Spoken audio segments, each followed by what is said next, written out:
अरे रखबा जतन से अपन हाय हमारे सुहाग दाग चुनरी मिला गैला ही दाग चुनरी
तो कैसे हमारे चुदरी में दाग डाले न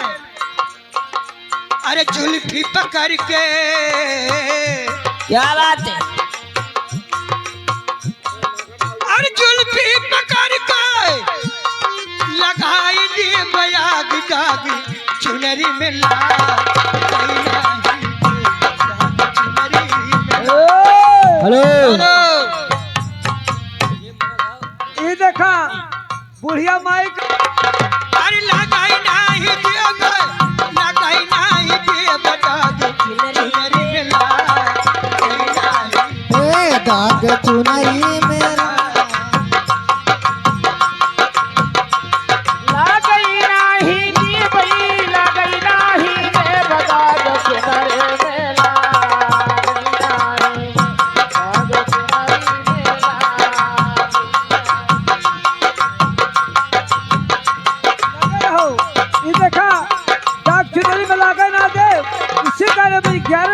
आशीर्वाद आया है। हम बहन जी को अपने तरफ से नमस्ते करते हैं, पार्टी को धन्यवाद देते हैं। अरे सच्ची सुनहिया लगाई बलम से लगाई बलम से सच्ची सुनहिया लगाई बलम से अरे सच्ची सुनहिया लगाई बलम से लगाई बलम से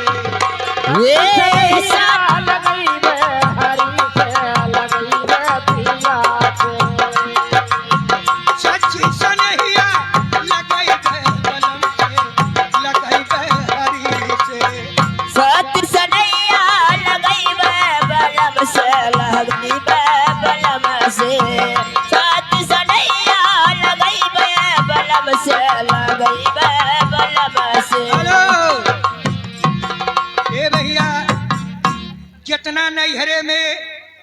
अपराध भयल बा शरीर से ससुरे में जाके कुल छोड़े के परी तब ससुर की